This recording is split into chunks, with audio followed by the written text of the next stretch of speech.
Here we go. This is HBR News number 514. Poser Puck Bros found not guilty, eh, bud? Where we discuss the news of the week and give it the Badger treatment. Hello, everybody, and welcome to Honey Badger Radio. I hope you guys are doing well this week and that you're laughing at all of the absurdity so that you're not consumed by it. I'm your host, Brian. I'm joined by, as always, Hannah Wallen and Dr. Randomcam. We're going to be talking about the news of the week. We got a packed show on this week. We're going to be discussing the recent not guilty verdict of some hockey bros in Canukustan. YouTube is going to be using AI to determine the ages of its users, for their own safety. Male birth control is back on the table and more, so stick around. It's going to be a good time. And be sure to join us afterwards for the patron-only show. So, I don't know if I need to give you guys a quick little history lesson, but there's an activist group called Collective Shout.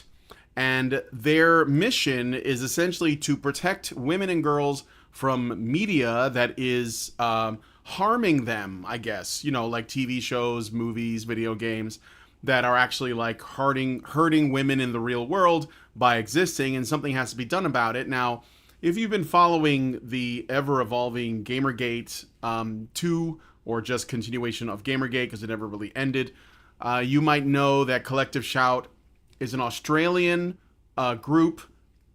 Here I thought Australians were like the toughest people, but it seems like the worst people come from Australia. At least that seems to be a thing that changes a lot. I don't know. But they have gone after games like Grand Theft Auto 5, and even like the really woke game Detroit Become Human, because it depicts harm that comes to women and girls.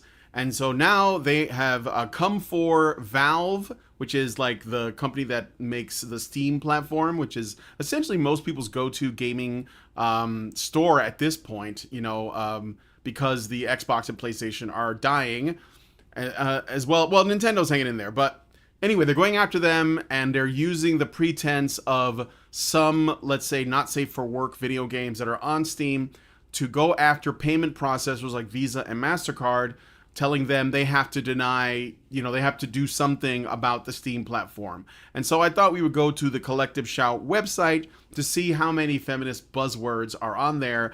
Aside from the fact that actually I went to like some of the usual suspects, where I usually get my news. One place I went to was Mel Magazine. You guys might remember Mel Magazine. It was a website that Allison and I had done a few responses on.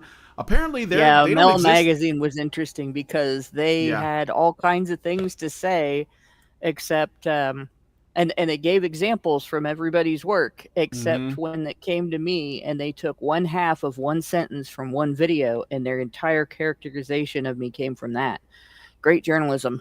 Yeah, well, apparently so great that they no longer exist. Mel Magazine is basically like they haven't had an article since for 3 years now, and they're basically dead in the water. And as well as like a lot of other gaming websites, like I normally check to see what the gamer's doing, Rock Paper Shotgun, and now there are really no opinion pieces. It's all like just guides and like here's what's coming out stuff. So I think that a lot of these people have had a talking to, or there's just no traffic going to these websites anymore. So I made a decision that we would look at Collective Shout, because we're going to have to go to the more radical sources, basically. So I think a lot of those websites just couldn't, they couldn't sustain economically. They weren't getting money from the establishment. And that kind of destroyed their ability to continue doing what they were doing, because you can't do that.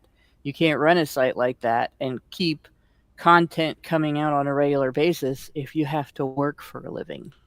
And as we know at Honey Badger Radio, all you really need is 100 quite devoted fans in order to keep a show going for 12 years. Yeah. Yeah, something like that. For sure. Okay, so yeah, but if one of us had to run everything and we didn't have donors and we couldn't get ads to not have donors, that we would be like, if we couldn't have not donors but patrons, because we're not a charity. But in any case, we would fold. we wouldn't have the ability.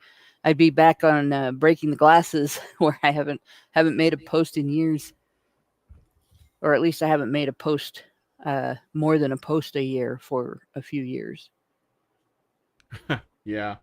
So we're going to look at the Collective Shout website in the patron show. So we'll have a lot of fun with that. If you want to join us for that, you have to become a member, or a badger, as I like to say. Go to feedthebadger.com/subscribe to join us. And if you just want to see what the community is like, you can go join the Discord for free by going to badgernation.online. And if you don't want to find yourself, if you find yourself discovering that we have been yeeted from the internet for our, basically wrong think, then go to honeybadgerradio.com or go to badgerfeed.com. That's where all the archived content lives. Or maybe subscribe to the Rumble channel, because I don't think the Rumble's going anywhere anytime soon. So consider doing that as well. All right, so with all of that out of the way, let's get into today's stories. All right, I just gotta open up okay, here we go. So, on July 2025, 5 former members of Canada's 2018 World Junior Hockey Team, Michael McLeod, Carter Hart, Alex Formenton, and Dylan Dubé, and Cal Footy, Canadian names are weird, were acquitted of sexual assault charges in a high-profile trial in London, Ontario. That's confusing. It's not London, England. It's London in Ontario in Canada. The allegation stemmed from an incident on June 19th, 2018, so like 7 years ago, where a woman who identified as EM claimed she was sexually assaulted in a hotel room following a Hockey Canada gala celebrating the team's championship victory.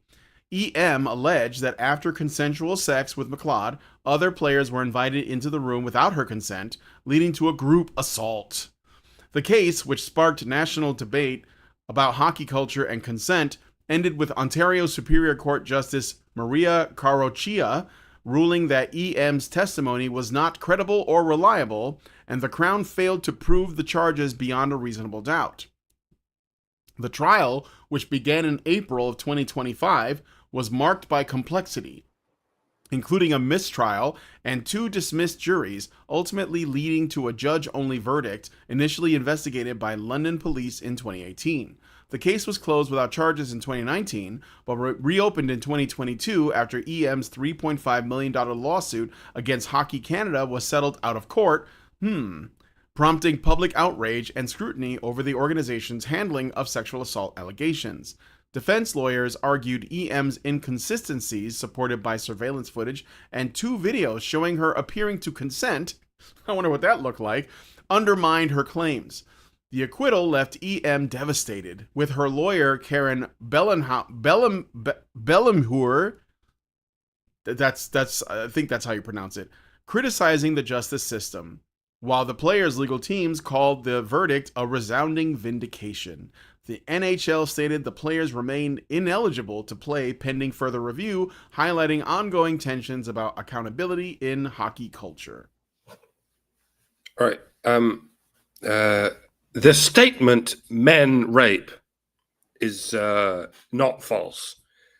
The statement "women lie" is also not false. The reason I called them not false rather than true is because they are true to different degrees. Yes, there are some men who rape, just like there are some women who rape, but it is very, very few in both cases.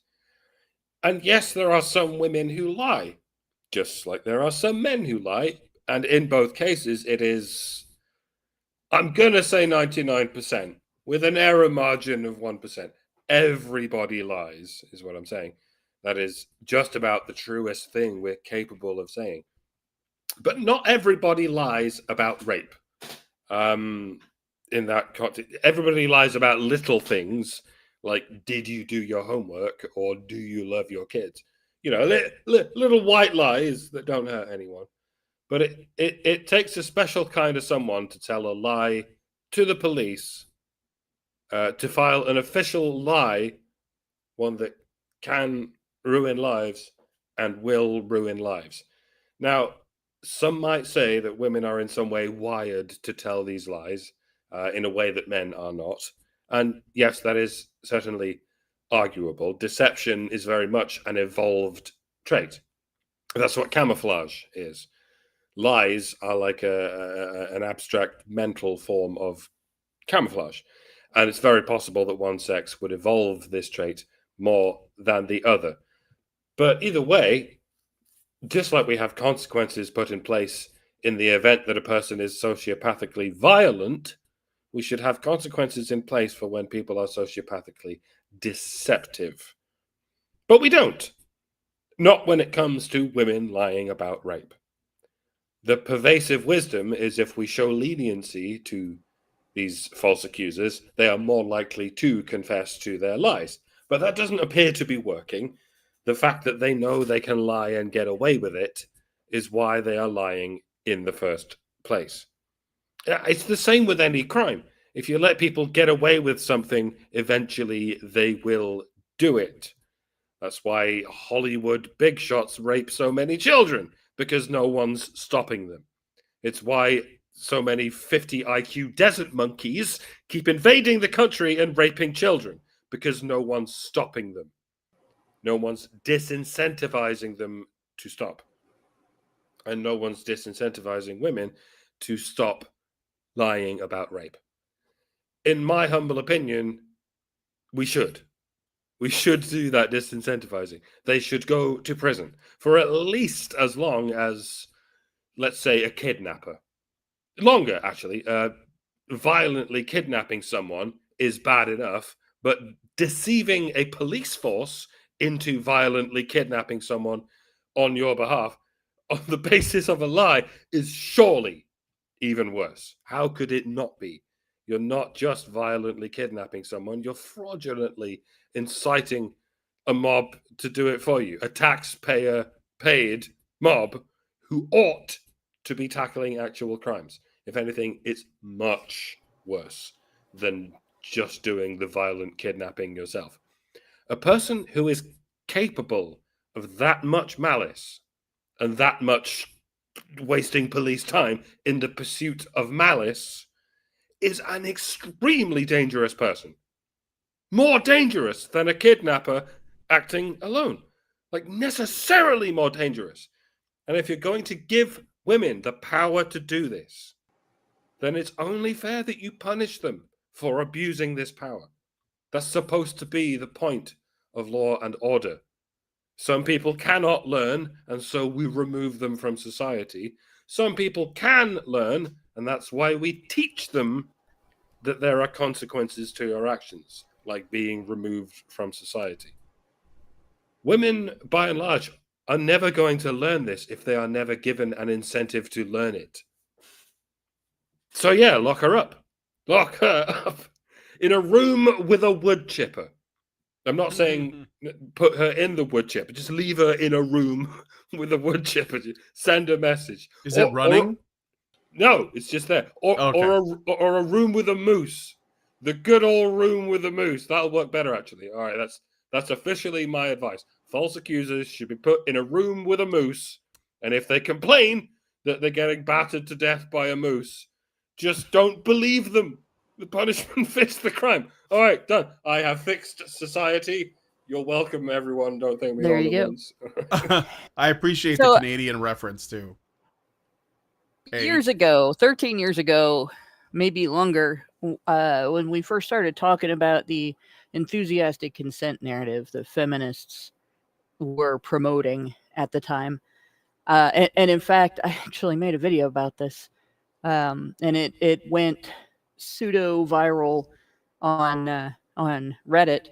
And it is one of two videos that were sympathetic to men that became the reason why Reddit's R videos subreddit banned political videos, because they didn't like the fact that it got the views that it got, and then the other one was Shoe on Head made a video just discussing the actual statistics on domestic violence against men, and those two videos, they both made the front page, and because they made the front page, our videos banned political videos. How dare people have sympathy for men?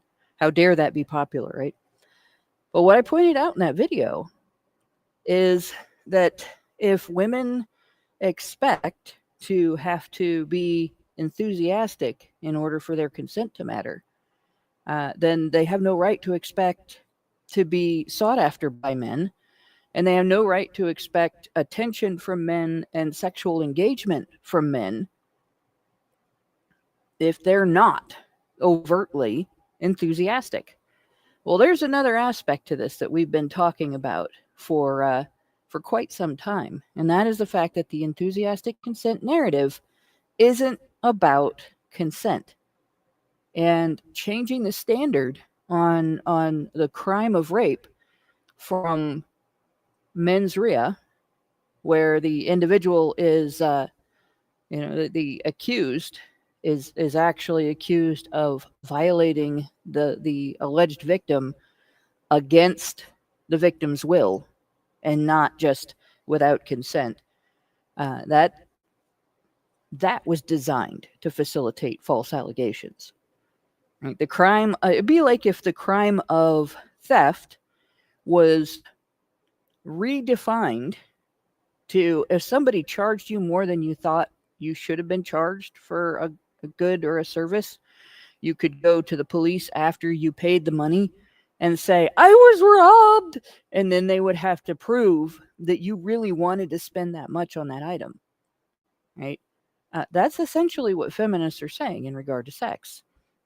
That if you participate in a sex act as a woman, and then later on you feel like you didn't want to spend that much social energy or that much social credit, that maybe your reputation might be damaged, or you cheated on your boyfriend and people found out, or maybe you felt like you didn't get enough kowtowing from the guy, or you did something that makes you feel foolish when you remember doing it later on, like screwed an entire athletic team, something that gets lampooned all the time in movies, but not something that people expect to happen in real life, and it does. Then you decide to take it back, and you decide that you didn't consent. That's not the same as having someone force you against your will or use coercion to prevent you from being able to resist or refuse, or using a substance to knock you out, or violence to knock you out so that you can't refuse and you can't resist. Right? Regret is not rape. Regret doesn't mean that you were raped. Embarrassment doesn't mean that you were raped. Right? It's not the same kind of trauma. And it's not the other person's fault that you made a decision that you wish you hadn't. If you're an adult, then you have no business blaming somebody else for your choices. Right? And the only difference between this situation and, say, insurance fraud, where you give your jewelry away and then you claim that you were robbed and you get an insurance payout for your jewelry, is that when women do this, the law is not clear enough for them to know and be 100% certain that they're not going to get away with it. Right? And sometimes they do get away with it. Often they do get away with it. Regularly they do get away with it, even when they get caught. Right? 7 Years in Hell story that I keep talking about. The woman who made all those allegations, one of her allegations was rape. And she changed her story a few times regarding when, what day, and even where. And, each time, because we were documenting his whereabouts and making sure that he could prove what he was doing and where he was at all times, each time she failed because she couldn't find a time he couldn't account for. And therefore, the detective couldn't go after him. And it took threatening to sue to get that to stop. Right? Even after they knew for a fact that her first allegation was a lie and her second allegation was a lie, they brought him in a third time to interrogate him over a third allegation. And when they finally established that they're not going to pursue a case, they never went after her. Filing a false complaint with police is illegal. It is a process crime. But the local women's shelter had a representative in there with her who basically strong-armed the detective and said, you can't go after her for that because this is a domestic violence case. And the training they get from the Violence Against Women Act basically says, well, women will lie about things like, no, I wasn't using marijuana when this happened, and therefore you can't go after them for any lie, right? So they didn't do anything to her. So they do regularly get away with it. But at the same time, a lot of cases like this case, this woman would not have felt confident that she could get away with lying about these guys if the standard was still against her will instead of without her consent. Because instead of having to prove that she didn't say yes to every single one of them, she would have to prove that she said no and they didn't stop. So it would be quite a bigger challenge. And that's where the challenge should be. And with regard to like people who say it's harsh to suggest that women should go to jail for years when they make a false allegation like this, first of all, we're talking about the same standard, beyond a reasonable doubt. So they would have to prove not only that the allegation wasn't true, but that the woman knew the allegation wasn't true. So in other words, if they could prove, like in this case, there's video. So obviously they can prove she knew she was lying. It's pretty obvious that she consented. And it's pretty obvious that afterwards she just made up this lie to go after these guys, right? In a situation like that, well, obviously, the next step is to start looking at prosecution because she filed a false complaint with police.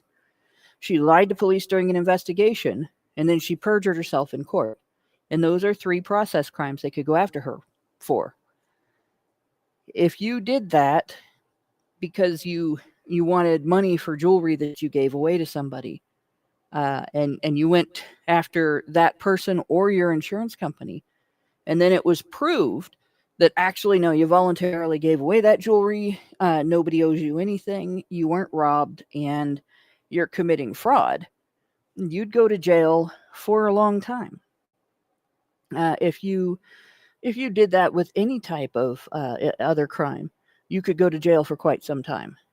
There are harsh penalties for that.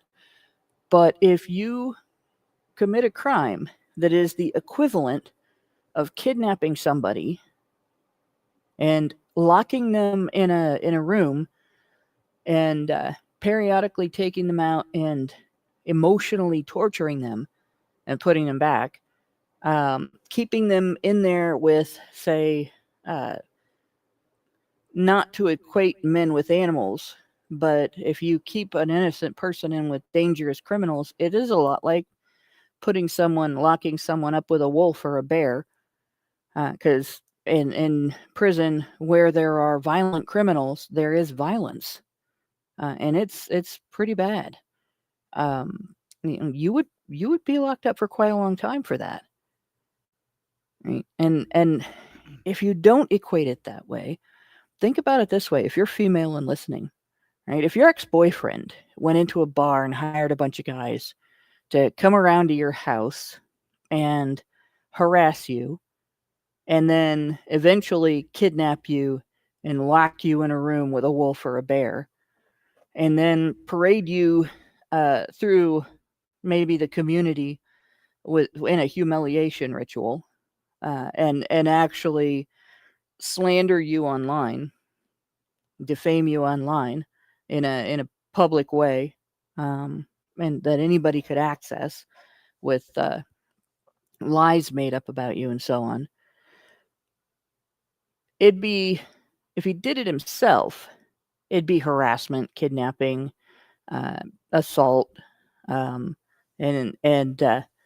stalking. He'd have a bunch of laws that they'd go after him for, right? But if you went into a bar and hired a bunch of other guys to do it, then it would be a higher level. It would be conspiracy to commit all of those crimes. And because it would be conspiracy to commit all of those crimes, there would be more discussion about this. There would be more public condemnation. There would be a higher level of prosecution.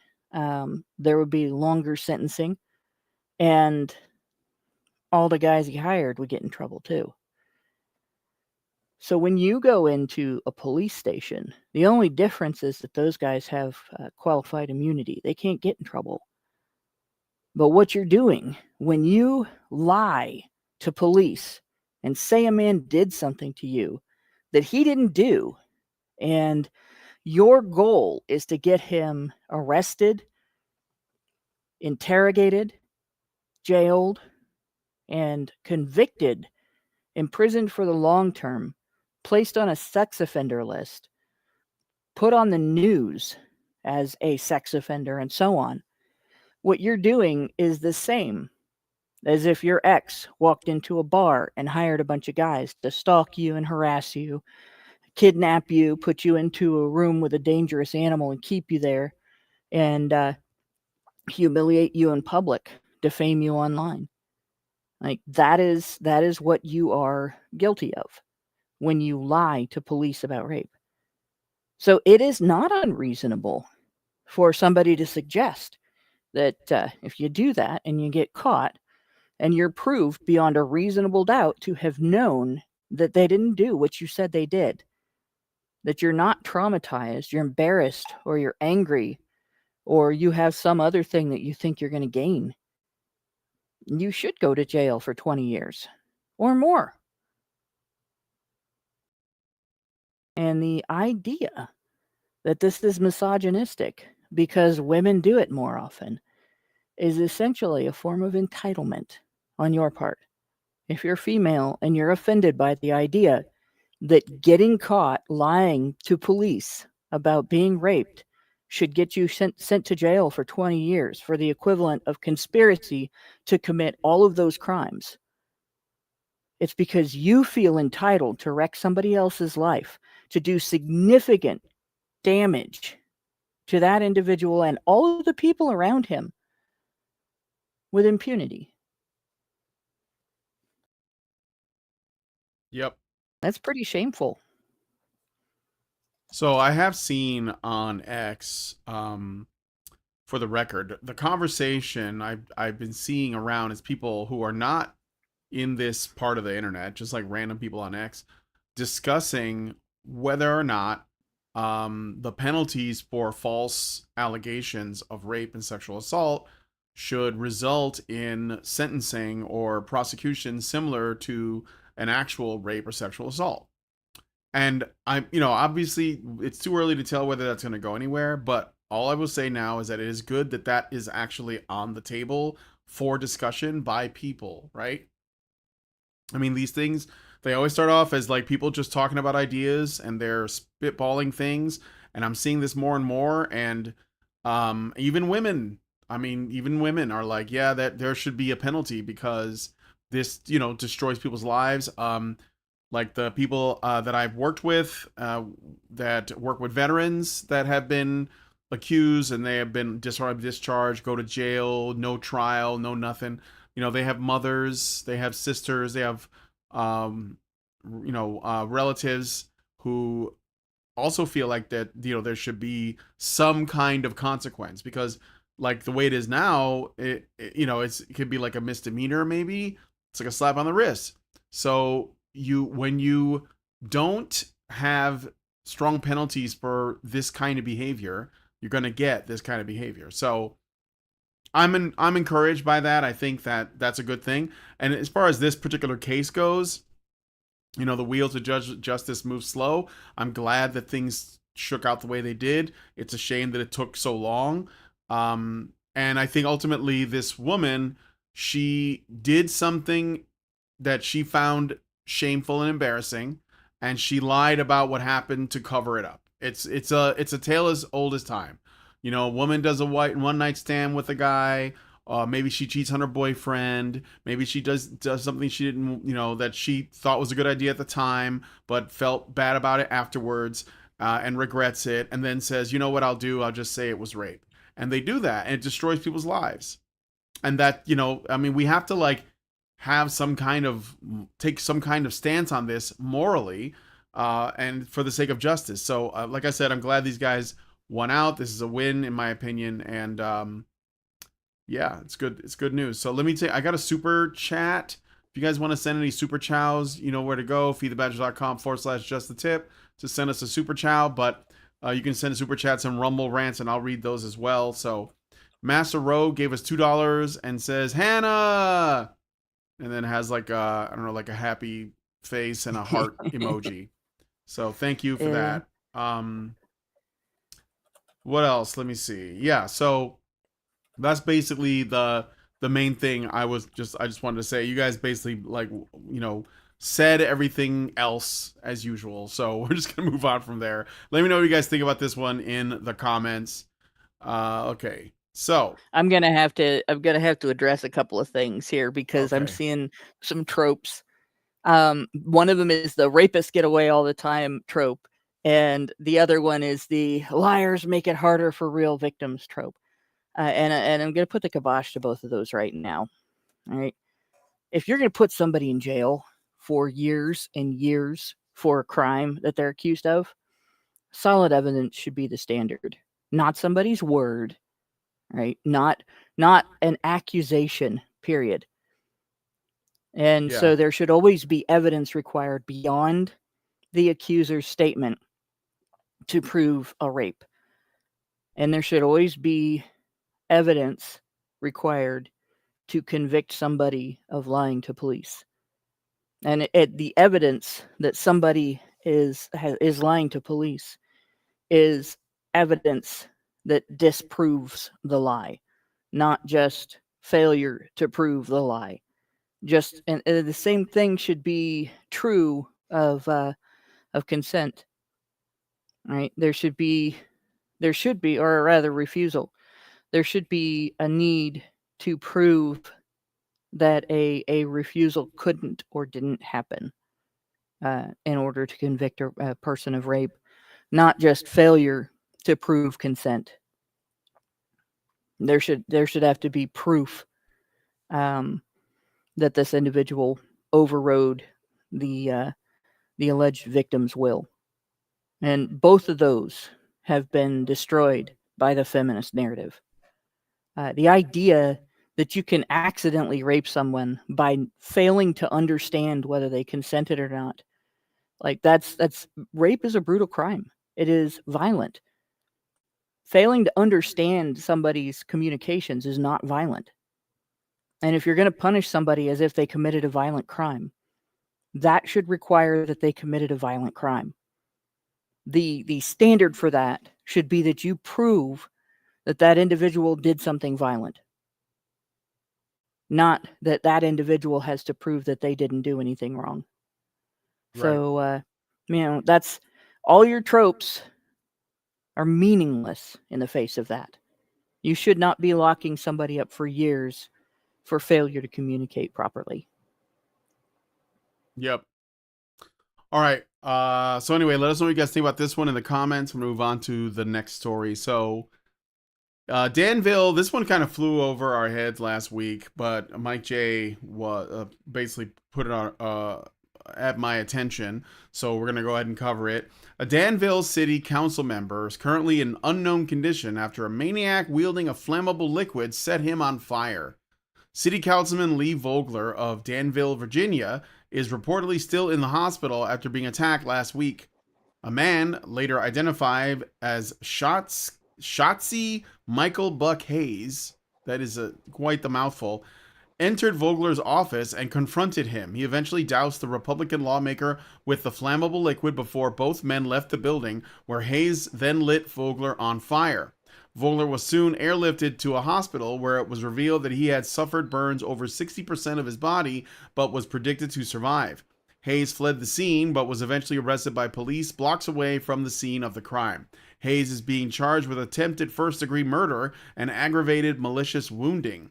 Police are claiming that this incident, quote, stems from a personal matter not related to the victim's position on Danville City Council or any other political affiliation, end quote. It sounds like a Florida story, yeah, but it's Virginia. Pretty close.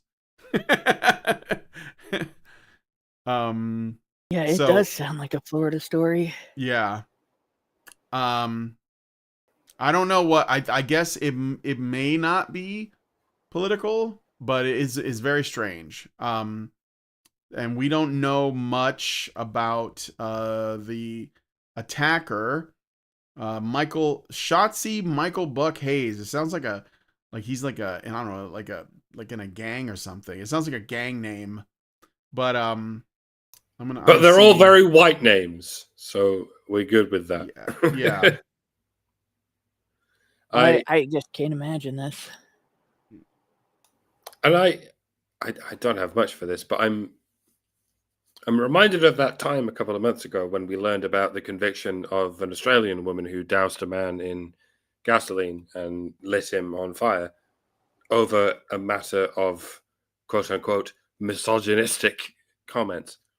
And in that same week, people were trying to make Emmanuel Macron the quote unquote face of domestic violence against men. If you recall, all that happened was he was filmed in the doorway of an airplane getting his face briefly shoved by a, and I'll be careful what I say now, woman. Yeah, I don't want to face the legal repercussions from a head of state or anything. But it rubbed me the wrong way when people gave 100 times more of a shit about some cheese-eating surrender monkey getting shoved in the face than about a man getting burned alive by a woman. And the excuse given by the mainstream media was quote-unquote misogynistic comments or whatever it was.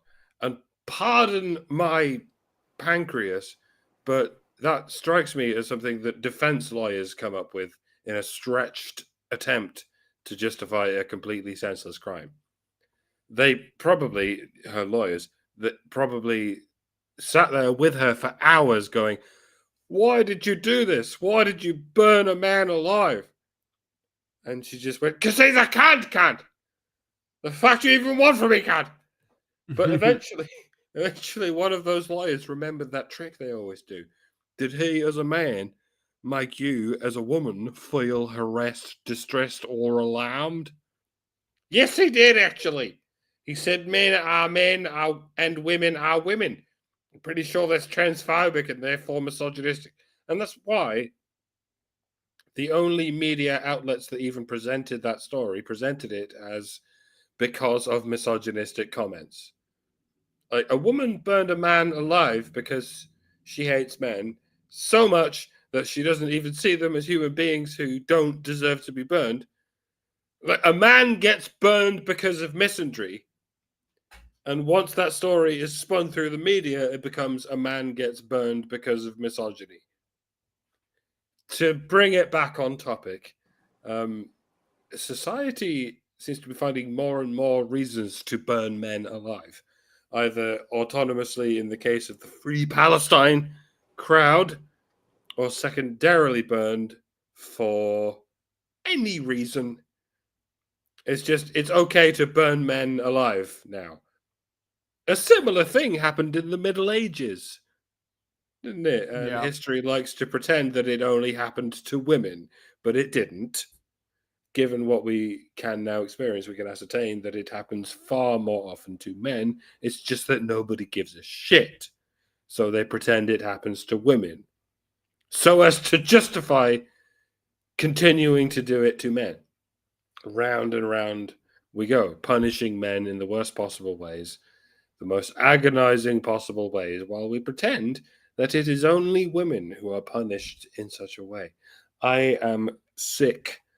Ladies and gentlemen, I am so bored that I am sick. Leave a comment below if Here. are so bored that you are sick. Or don't. Nothing matters anyway. I hope that you're laughing along with this nonsense.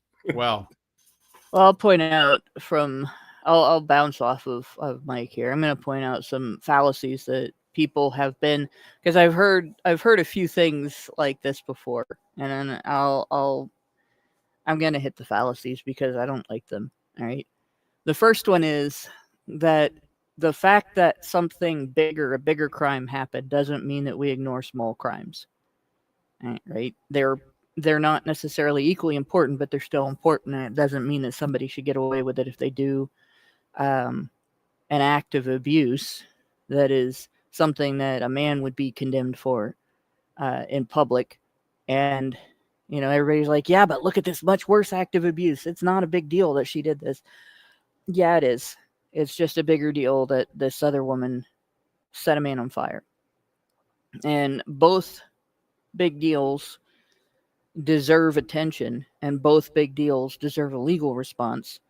The only point in having a big discussion about the smaller big deal is that it indicates just how comfortable women are hitting men, because a man wouldn't feel comfortable doing that where he risked being seen doing it in public, whereas a woman can feel comfortable setting a man on fire and thinking that maybe she's going to get away with it if she just says, well, it was misogynistic. And she might. He was a misogynist. How dare he be a misogynist? I was defending myself against misogyny. Your response was disproportionate, lady. But there's nothing we can do about it because misogyny is such a major crime right now. And it's kind of ironic in that you get this, you would expect, right, if your society says a disproportionate response isn't justified, and therefore you cannot go off about this guy's experience of being hit in public and humiliated in public by his wife. He would also be able to say a disproportionate response is not acceptable, and you cannot set somebody on fire for saying something you think is misogynistic. But since a woman did it, you might be able to get away with it. She felt comfortable arguing misogyny as an excuse for a disproportionate response. Right. And I was part of a debate on Reddit. Actually, it's part of what got Allison and Karen and me together before the incident in the Lady MRA's subreddit that really cemented things. There were two stories that were compared. One of them was a father who, at some sort of gathering at his home, his 5-year-old daughter went missing. And so everybody's looking for her, and he found her. There was a man actively in the moment raping her when he found her, and he beat that guy to death in the moment. He snapped right then and there and just wailed on that guy until he literally died. And that was being compared to a situation in, I believe, Brazil, where a guy had gone to prison for raping a 13-year-old girl. And I guess they have some sort of, he had some sort of like furlough, like a weekend furlough where he could get out for a couple of days. And he was out, and he had gone downtown in that community. He was allowed to go back to the community where the girl lived with her mom or her family. I don't know if the father was even in the picture. But so he goes back to this community, and he's just running around the community, and he runs into the mom downtown and asks her how her daughter is. And then he goes on with his day and goes to a bar, and she got so angry that she went home and got a gas can, went to a gas station, filled it, went into the bar, dumped it on him, and set him on fire right there in the bar. And the comparison was, well, these are both defense of a child. And I had to explain to people, There is a difference between walking in on something in the moment and snapping and losing control of your impulses, where you see somebody in the moment doing something horrible to someone you love and someone who you're more protective over than even your own self, and then taking so much time to go home, get the gas can, go to the gas station, pay for the gas, put it in the gas can, and then go back to the bar and commit the crime. There's a big difference between those two situations. One of them is an in the moment snap, and the other one is premeditated behavior out of anger. They're both instances of rage, but the latter, that individual should have gone to the police. She should have kept her shit together, no matter how angry she was. Granted, what the fuck about the whole getting out of jail for the weekend thing for somebody who molested a child? What the fuck, Brazil? So you kind of got to blame the government partway for making that guy vulnerable to that situation by making that mother vulnerable and the child vulnerable to his presence. But it's still not an excuse to do that. Just like if somebody breaks into your house and is stealing your shit, it's one thing if they try to kill you and you use deadly force in self-defense. It's another thing if you shoot them as they're running back to their car in the alley behind your house. And the law differentiates, even if it's very close to in the moment, right? So whatever conflict these guys had, whatever was going on here in this situation, and whatever this individual, Shotzi Michael Buck Hayes, whatever Hayes was angry about, Hayes did something that was premeditated. You have to take the time to gather the supplies to go do this. There is no, in the heat of the moment, in the heat of the argument, this guy set a man on fire, tried to kill him. I had third-degree burns on like less than 1% of my body once. It is incredibly painful to have your flesh cooked. I did it to myself. Somebody else didn't do it to me. I was curious about whether or not coals on the ground were hot. I was like 5 years old, and I stuck my foot over it, and in preparation to like try to touch them, not thinking about how you cook meat on a grill, and that was how I got the third-degree burn. But this man had third-degree burns over 60% of his body. It is remarkable that he's expected to survive. Well, burns, not third degree necessarily, but I know some of it will be. Yeah.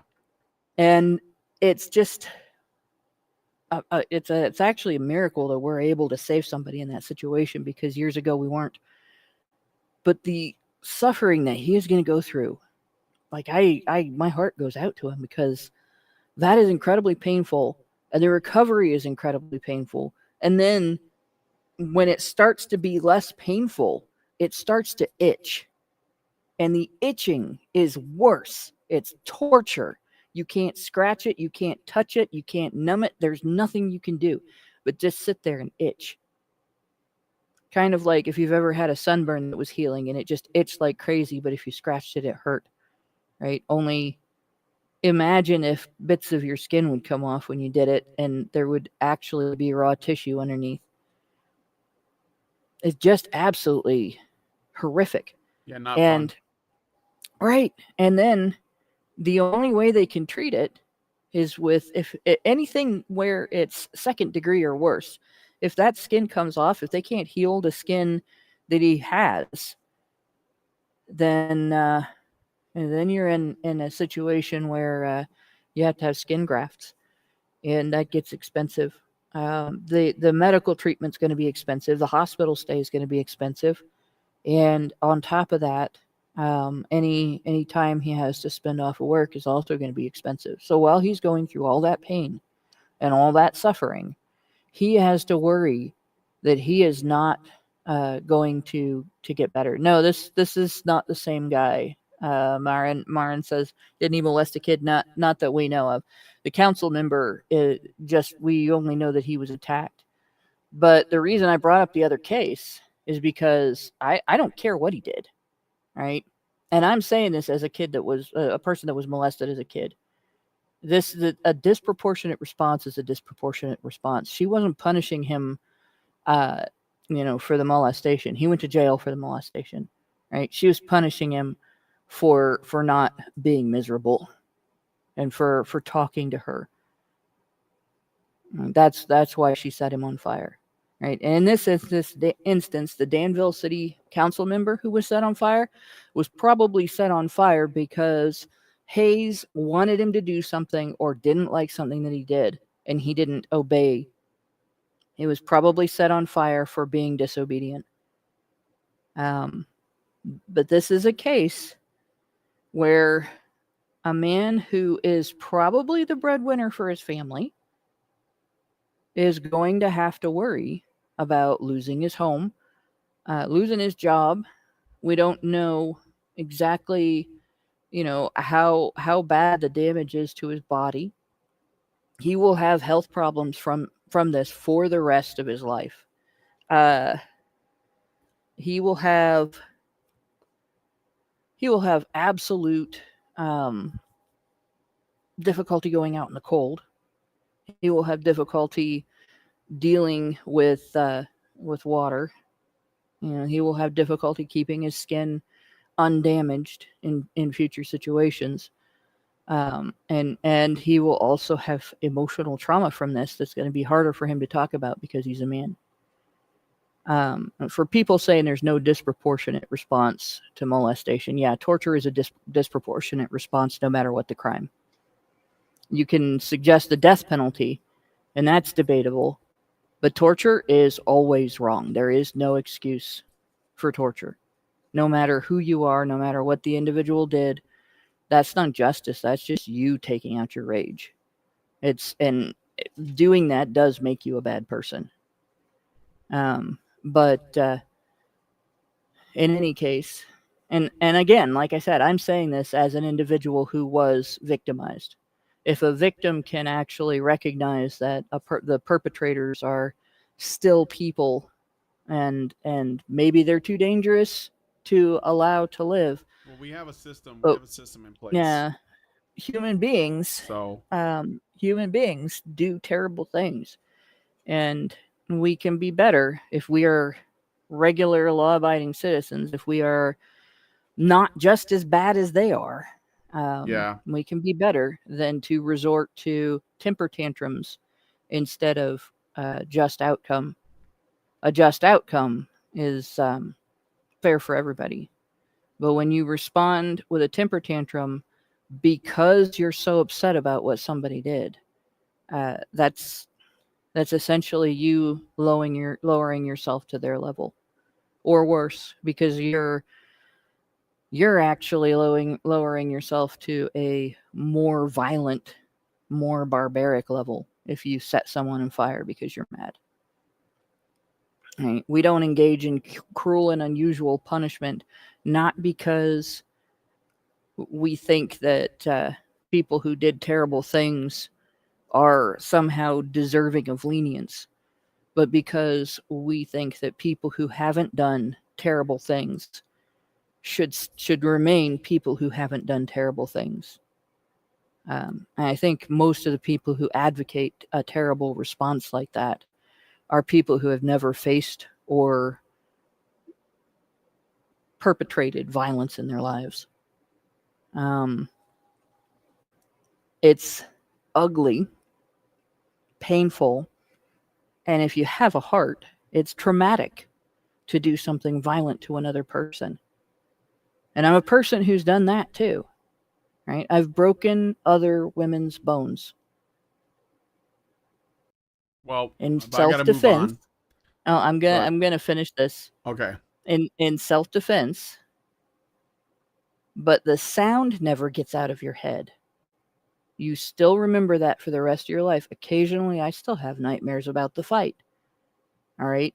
So advocating cruel and unusual punishment might feel good, but when you talk about something in terms of requiring someone else's violence and requiring someone else to be the bad guy that does that violence, because you're not going to do it, that's an act of cowardice. It has absolutely nothing to do with justice, and it also promotes the type of thinking that leads to people like Hayes doing what he did. He probably felt justified too. That's it. Well, right now we don't know what the what the reasoning is behind this attack. So I guess we'll follow up when we learn more because it might be really interesting. So thank you, Mike J, for bringing this story up. But we got to move on to the next one. So let us know what you guys think about that in the comments. All right. So this is kind of a big one. Starting on August 13th, 2025, YouTube is going to be rolling out an AI-powered age estimation system in the US to identify users under 18 regardless of the birth date provided during account registration. Announced by James Besser, YouTube's Director of Product Management, the initiative aims to enhance online safety for minors by automatically applying age-appropriate protections, such as disabling personalized ads, limiting repetitive views of sensitive content like body image-related videos, and enabling digital well-being tools like screen time reminders. The AI analyzes user behavior, including video search types, viewing categories, and account longevity, without collecting new data. The system, already in use in unspecified markets, will initially be tested on a small group of US users before broader implementation. If the AI incorrectly flags a user as under 18, they must verify their age using a government ID, credit card, or selfie, raising privacy concerns amongst experts like David Green of the Electronic Frontier Foundation, who warn of potential data retention risks. YouTube clarifies that such data won't be used for advertising but lacks transparency on other uses. The move aligns with global trends, including the UK's Online Safety Act and Australia's social media ban for under 16s. Though YouTube faces backlash for placing the burden on users to correct AI errors, critics on platforms like Reddit argue the system may misjudge users based on diverse viewing habits, potentially impacting content creators' ad revenue due to restricted teen audiences. Let us never forget what the internet is, ladies and gentlemen. It is the telephone with pictures. Not even symbolically. It is literally the telephone, but with added pictures. We've had access to telephones for longer than anyone can remember, and you never heard concerned parents going, "Woe is me, my child phoned a sex line and some thought whispered sweet nothings into our child's ear. It was horrible." Because you'd go, "Well, how did that happen?" "Oh, we handed the phone to our child and said, 'Here, dial any number you like. We'll be in the other room, not paying any attention to what you're doing.'" Like, you wouldn't do that. So why would you do that with the internet? Just don't give them the fucking internet. They don't even need the internet. Children need to go out with their friends in real life and fall about and skin their knees and have elaborate space adventures with a stuffed tiger and whatnot. Don't get me wrong, mobile telephones are a godsend when it comes to kids because it vastly reduces the possibility of them getting lost, at least for any worrying length of time. Like the meme about how the movie Home Alone couldn't happen in today's age because Kevin would just text his mom going, "I'm home alone," and then she'd go, "Oh, I'm so sorry, Kevin," and then she'd come home. The end. And that's It can't be overstated how huge of a problem has been solved by mobile phones. How much peace of mind has come about. now that kids can have a device that can call their parents at any time from anywhere. And that's largely why mobile phones became so popular in the late 90s and the early noughties. And it wasn't a problem because those phones didn't have access to the internet. They had calls, they had text messages, and they had Snake. that was enough. And that's still an option, folks. You can give your child a phone that cannot access the internet. You can give your child a games console that cannot access the internet. In the 90s, that was all we had, and it was awesome. But a smartphone with internet access, a device that gives you all the information in the world, that is for adults. It's like guns. You should be able to have a gun, and you should keep it somewhere where kids cannot access it. It's the same with knives. Even though you keep knives in the kitchen where kids can access them. It's just a case of if they pick up a knife and start waving it around, you take the knife away from them and you tell them, don't do that. Don't touch that. You'll hurt yourself. And if we can manage that, which we have for a very fucking long time, then I'm sure we can manage to prevent children from accessing the internet through a device that requires a password to unlock it. Just don't give the password to the fucking kid. Problem solved. It's a hell of a lot easier and less totalitarian than making adults give their legal and biometric data just to access the internet. I suppose a counter argument might be, but some parents won't do that. They'll just let their kids run wild on the internet. And yes, they will. And they will also let their kids run wild in general, because some parents do that. And they will raise absolute shitbags with no sense of boundaries. And on their heads be it. On the heads of the kids and the parents. Let them deal with the hellspawn they created. It shouldn't be our problem. Again, it's incentives. It's if raising a nightmare child who has no boundaries will end up giving you a hard time, and only you, then people will be incentivized to discipline their children. Just like you shouldn't give your 5-year-old a loaded gun for Christmas, or you'll probably get shot. Like, everybody understands this. But people don't understand how the same thing applies to the internet, because the internet is new and we still don't quite understand everything about it.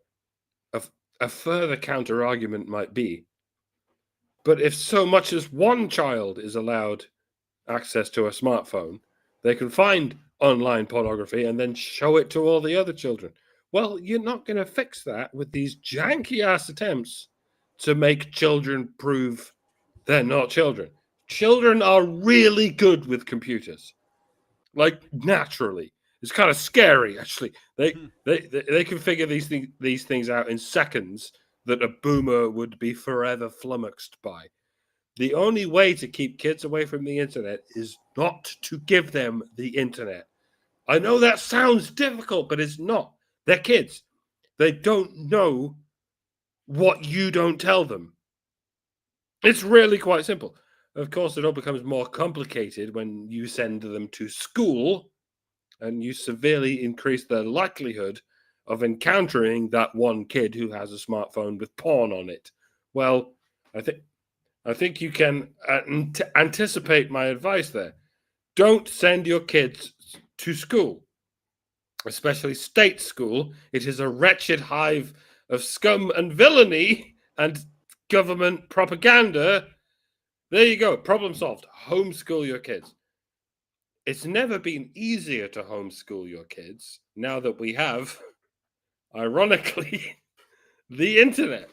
We have all the world's information at our fingertips, and we can curate that information when it comes to what we do and do not show to children. The government does not need to be involved. If the government should be doing anything, it's simply to reiterate the message that I have just told you. The importance of keeping children away from the internet for the same reason that you should keep them away from drugs. It's too much information. It's too much brain warping experiences. Children don't need that. They don't benefit from that. Children need to understand the real world, and that's why we still give them pencils, even though no one else uses them. And they enjoy this. They like this. They like understanding the real world. So give them what they like. Give them what they need. It's not even difficult. I'm not even a parent, and I can figure this out. I'm not even a real doctor, and I can figure this out. And needless to say, none of this is medical advice. Please do ignore me for your own sake. Well, I am a parent, and I am also of the sex that is primarily at fault for this. Right? I'm female. Women did this. And if you want to know how women did this, women made it normal for the establishment to use fear of predators, fear of mistakes, fear of everything in between, right? To convince the public to accept like all kinds of infractions against your civil rights, your human rights, your privacy, everything under the sun. Changes to your due process rights, confiscation of your property through the tax system, etc. And this is no different. Nobody is doing this. None of the entities that are doing what YouTube is doing in their various iterations of doing it, none of them give a rat's ruddy ass about your children. They do not care. Right? They're not trying to protect your kids. They're not trying to protect you. They're not trying to prevent crime. They're trying to get your information. This is strictly done for the purpose of data mining. Because data on you is incredibly valuable. It's valuable to advertisers.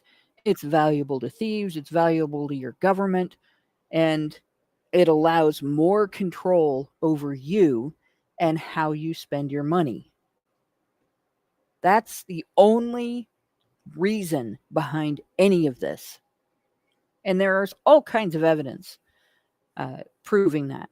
Not the least of which is the fact that YouTube hasn't gotten rid of the pedophiles on its platform, and it hasn't gotten rid of the material that is targeted toward children, that is damaging, that creates weird mentalities, like fetishizing being kidnapped and raped. And if you don't know what I'm talking about, look up cake stories and just go through until you start getting to the weird stuff, because it's there.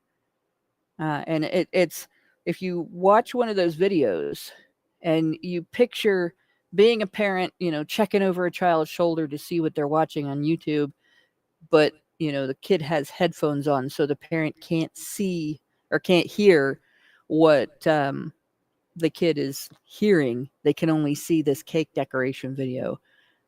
You don't know what your kid is actually accessing there, and it's really, some of it's really sick, some of it's really weird. There's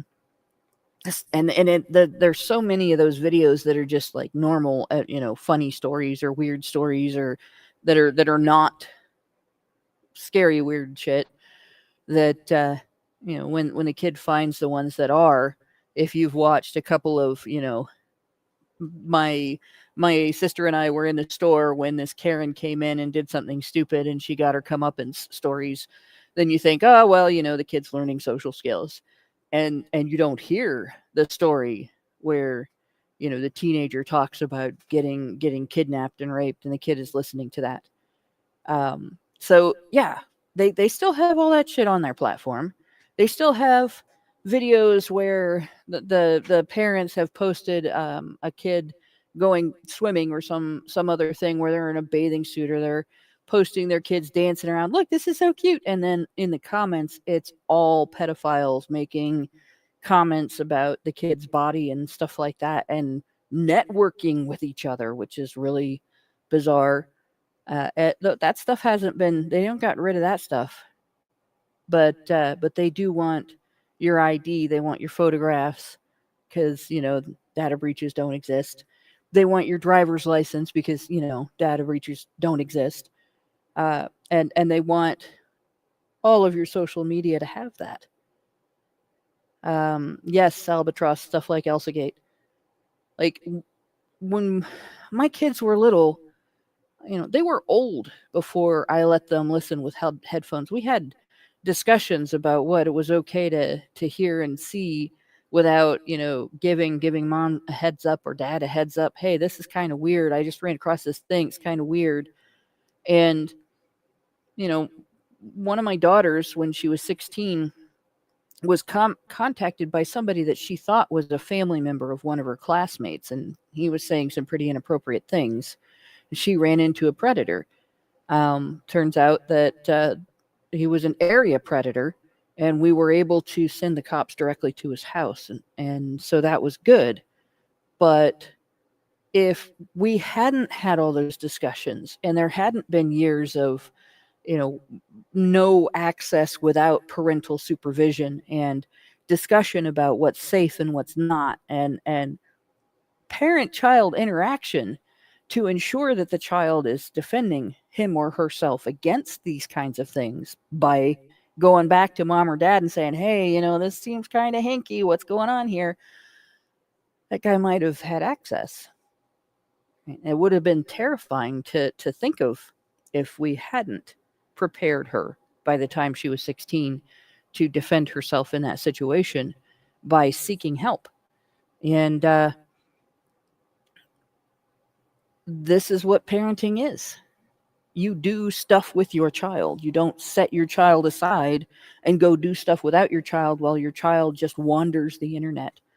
But in the meantime, because women have started spending more time doing other things besides parenting after they have kids, such as working more than full time or expecting to party just as much after they've gotten settled down with a family, kids are ending up in these situations. Kids can't raise themselves. And if women can't be smart enough to recognize that you can't substitute 1,000 safety nets for direct parenting of your own child, we're doomed. Yep. Yeah, I mean, it's almost like, if you were, say, a power-hungry, like, elite person that worked in the highest echelons of our society, and you wanted to have absolute control over the population, you basically create incentives for people to have to, like, let their kids be raised by external entities like our education system, TVs, and the internet, so that's the world that they know. And you do that first by removing men from the home. And you basically put women in a position where they become dependent on the state to replace those men. And that means the state raises their children, educates everybody. And it's been going on for at least a couple of generations now. And I think we're seeing the fruit of that. And so it's easy for people to, like, ease into this stuff. And I know this seems like far afield from this specific story of YouTube using AI to verify ages, but I mean, it falls perfectly in line with it. And again, most people are already on YouTube. I think this is just comes down to, like, a question of parenting. Like, I don't have kids, but my brother has kids, and he doesn't let them use the internet. Only one of them can now, and she's, like, grown. She's, like, a college student. So, but I think it is the best move because I don't even think that age restrictions help that much. I mean, I think that ultimately they're just going to become a tool to filter content out that they don't want kids to see. Like, do you think that, there's, like, YouTube channels of, like, gay men testing dildos? Do you think that kids will be able to access that? Because I think that there's, like, it's completely, like, you can find it easily by looking it up. you know. So it depends, like what content is going to be deemed, let's say adults only by YouTube and the people who work there. I don't think it's going to be that stuff because they're kind of like in that, global homo mindset, right? Well, all this stuff needs to be seen. Do you think there's going to be like drag queen story hour videos that are going to get hidden if they're specifically reading children's books? I don't think so. So at the end of the day, it does have to come down to parenting. That's the only solution, really. So anyway, Yeah, AI and is going to make unfortunately, the mistakes. powers that be are opposed to parenting. So Yes, that's right. they don't want to encourage it. They want to facilitate not parenting. Yeah, And they this is want to one of the ways they're facilitate doing it. codependency on the state. And they Yeah. need that has to be through the women because men generally, well, first of all, even if they need help from the state, they don't get it, but they're less likely to take it anyway. So it's still going to be done through the women in particular. And they're also less likely to trust safety nets. Yeah. Right. And men recognize that if you want something done right, you do it yourself. Right. Yeah. Generally. But it is sad. It's sad to see the generation that looks at Gen X and goes, "Oh my God, you came home from school with a key around your neck and let yourself in and cooked your snack in the microwave, and we're home alone for an hour before your parents got home from work." Savages, right? But then they let their kids on the internet with no supervision, and they use it as a babysitter. Like that's like sending your kid downtown in New York City and telling them just hang around there until I get home, instead of having them sit at home and read a book or something. Yep. Okay, so let us know what you guys think about this one in the comments. There was something I forgot to read from earlier. I'm going to read it now. I got a super chow from Meredith G for 5. And she says, HBR News, funny for the Badgers from one of your devoted patrons. Thank you. Thank you, Meredith. You are, of course, the top G. All right. Final story, and kind of a promising one. So in July of 2025, a hormone-free male birth control pill, YCT-529, developed by Your Choice Therapeutics in collaboration with the University of Minnesota and Columbia University, passed its first human safety trial, marking a significant step towards expanding male contraceptive options. The trial, conducted in the UK by Quotient Sciences, involves 16 healthy men aged 32 to 59, all vasectomized to avoid fertility risks, who received single doses of YCT-529 ranging from 10 to 180 milligrams. The pill works by blocking a vitamin A metabolite in the testes, temporarily halting sperm production without affecting your hormone levels, offering a reversible alternative to condoms and vasectomies. No serious side effects were reported, with the drug showing good bioavailability, suggesting a potential once-daily dose of around 180 milligrams if it's approved. The trial, published in Communications Medicine on July 22, 2025, focused solely on safety and tolerability, not efficacy in reducing sperm count, which is being evaluated in ongoing Phase 2 trials. These trials, involving 28 and 90-day dosing periods, aim to confirm the safety and assess sperm suppression. Researchers, including Dr. Gunda Georg and Dr. Stephanie Page, emphasize the pill's potential to promote equitable family planning, with animal studies showing fertility restoration in 4 to 6 weeks for mice and 10 to 15 weeks for primates. While the drug could reach the market by the end of the decade, challenges like larger trials and public acceptance remain, with some ex-posts reflecting skepticism about male reliability in contraception. Never gonna happen. Yeah, they're gonna stop it, right? Women won't let it happen because it gives reproductive autonomy to men. Look, overall, women need and want men for 2 things: 1, pregnancy; 2, financing children. Once they secure both from you, your history. That's a quote by Paul Elam from a recent tweet. Thank you for that, Paul. And it's true. So if men are able to deactivate their automatic pathway, biological pathway to impregnating women, and thus cutting off those women's ability to get endless handouts from those men, women are going to grasp at every straw they can to make sure it never happens. And it's kind of fun trying to imagine how they're going to frame it as oppression against women. If men can have sex with women without consequence, then they'll just start raping women left, right, and center. They'll go hog wild with the raping. Counter argument, I don't think rapists are particularly bothered if they produce children or not. I mean, it's never perturbed them before. I don't think rapists, while they're raping women, think to themselves, oh man, I hope I don't end up on the hook for child support. Like, they've already committed a crime. And if they are found to be the father of that rape baby, they go to prison. They're probably not bothered about the child support on account of they don't have to pay it, on account of they happen to be in prison for it.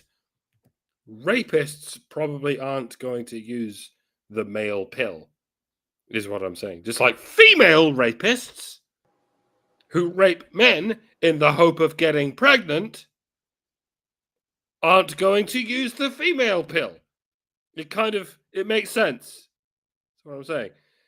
The men who would benefit from the male pill are men who want to have consensual non-crime sex with women and don't want it to necessarily result in an 18-year slavery contract. They want to have the sexual freedom and the reproductive rights that women have and have had for half a century at least. But like I said, make no mistake, feminists will find a way to make this unhappen because it means women can't steal men's seed anymore. For as long as they can remember, they've had the inalienable right to steal men's seed and then steal men's wallets as a result of having stolen their seed. If anything stands in the way of this racket, they will pull out all the stops. They will fire up all the victim mentality harder than they ever have. And that is saying something. It's going to be, if you take the male pill, you're a pedophile. If you take the male pill, you're an incel and a rapist and a Nazi. And they'll figure out. They'll just figure out a way to make it make sense. And it won't make any sense. But it's going to work anyway. Nothing feminists ever said made sense, but they still got their way. And it'll happen again, probably because everyone's distracted by the furore over all the immigrants and whatnot. Feminists will quietly ban men from having unilateral birth control in any form ever, and no one will talk about it, and no one will care. We'll carry on swiping at leaves while the seeds produce more and more of the poison ivy. That is my prediction. My further prediction is that no one will listen and no one will care that I predicted it because I'm not famous. Dr. Random McCann News on the Badger Radio. Yeah, women have already started doing that. In fact, I can't remember what year it was. I want to say 2010 when I first saw the thing about the temper tantrum Betty Friedan and a bunch of other women had in Brazil when there was a previous attempt at a male birth control pill using some chemical from cotton seed or something like that. But it didn't pan out for other reasons.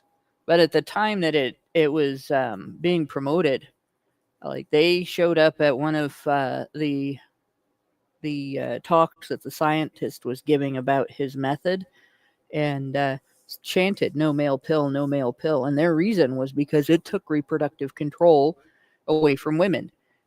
Not women's right to choose whether or not they were open to conception, but women's control over whether or not conception happened, meaning that women couldn't just say no, women could override men's no. They wanted women to be able to continue to do that. And so they did frame women as victims if a man used birth control to prevent a woman from becoming a mother using his sperm against his will. And that was actually removed. There was a video of this on YouTube, and it's actually still on the Wayback Machine. You can see the guy telling the story, but you have to go all the way back to, I think, 2011 and to find it.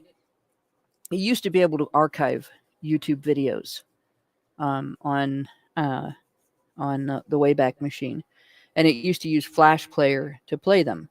The Wayback Machine would view the video basically through its system, buffering it, and so it would have that buffered copy, and therefore, you'd have that Flash Player view of it. Well, of course, Flash Player died, and YouTube also changed something at about the same time that prevents a buffered video from being stored. And while there's a player on the Wayback Machine that will still view old videos that were archived in 2011, I think even 2012. None of the videos, like, you wouldn't be able to archive this video today. You could archive the page, you could archive the comments, but the Wayback Machine wouldn't actually archive the video. There'd be no buffer, no nothing, right? So there's that. But the other thing that women did, when they started talking about this pill initially and started trying to figure out how to do this without hormones, because men's hormones are a little bit more cut and dried than women's. There were a bunch of feminist articles. Would you trust a man to take the pill?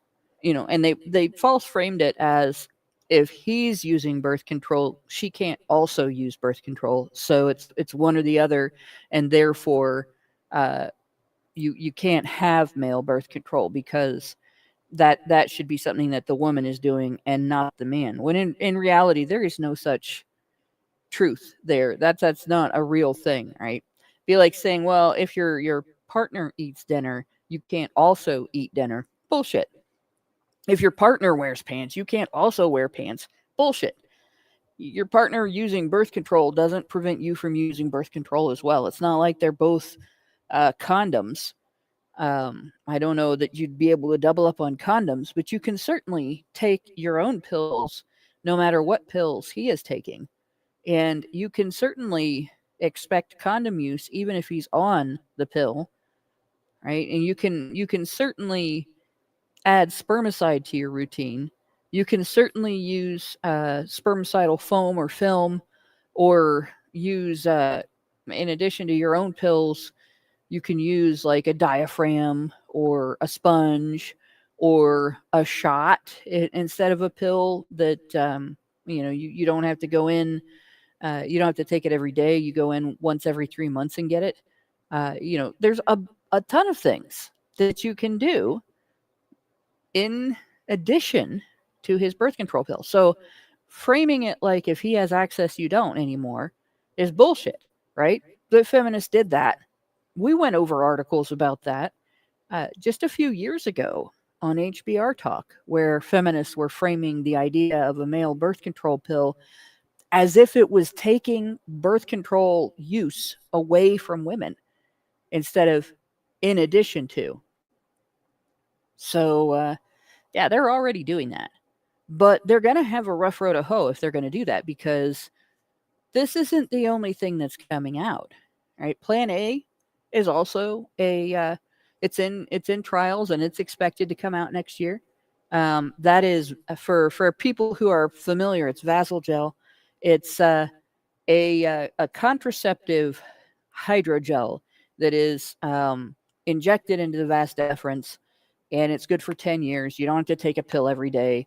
It shreds sperm. And it sounds like if a man wanted to, he could have that done and still use this pill for added birth control if he wanted to. And so men will have the ability to not only double up, but triple up on their birth control. And there's another thing that's already out. I think it's got a weird name. It's called BEMIC, SLV, and it is also implanted. I believe it is around, not inside the vas deferens, but it's actually a I suppose it is it's like an on-off switch. It keeps the sperm from leaving the testes, which there may be health problems with that. It would work similarly to a vasectomy, except that you could turn it on and off yourself. It's a little bit more vulnerable though, because if you can do that, so can she, right? But yeah, there are other options coming out that are things that things that can be used for men instead of women. Feminists are going to have to come up with excuse after excuse, and it's going to be rather difficult. But it's not feminists that I'm concerned about when it comes to these types of birth control. They're not the ones who are freaking the fuck out about low birth rates, right? They're not the ones who are saying, if we don't get the birth rate up, that our society is going to spiral into nothingness, and then turning around and saying, therefore, we can't do anything to help men because men are obligated to produce children, right? You can't say women are obligated to produce children because that makes you sound like a certain regime from a certain time period that seems to be the only time anybody ever talks about the loss of bodily autonomy and genocides and all that. But you can do it to men. So it's going to be a really important thing for men in the next couple of years to get their Republican representatives to understand the importance of planned children whose parents are dedicated to child rearing and will remain together and raise them in a stable two-parent home. Because otherwise, there will be attacks on this, and it won't come from feminists. It'll come from traditionalists, and it won't necessarily even be traditional women. It'll be traditionalist politicians who think that their tax dollars are being attacked, and unless you get them to understand that actually children born out of wedlock are a net drain on the tax system, and that if they don't create a pathway for more kids to grow up and be net tax contributors as opposed to net tax beneficiaries, then they're going to end up in a situation where the nation will no longer be sustainable and they will no longer be in charge. That's essentially what needs to change. Will this actually, pan out? Will these birth control methods actually go on the market? Hope so. I really do, because men deserve the right to determine whether or not they want to be parents, and they deserve as many tools as can be made available to them, just like women have. But do I trust the government to keep their nose out of this? Fuck no. So make your voices heard, because otherwise, this very easily could be taken away. Yep. And so like they're gonna fight this. The feminists will fight this too because they don't want men having control over their fertility. They only want women to control it. So they've done this in the past, but we'll see where it goes. I think that there is more momentum behind at least like giving men more control over their own fertility.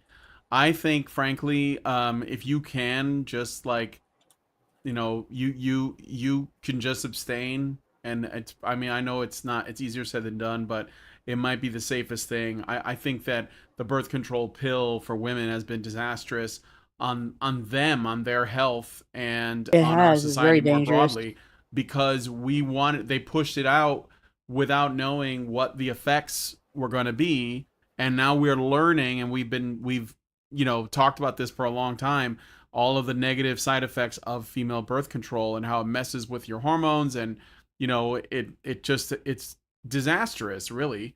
And this is a conversation no one wants to have, because again, the thought of that this pill that's transformed our society so much is actually something that we should probably never have put into the mainstream to the extent that we have. I think that's a conversation many people are not ready to have right now.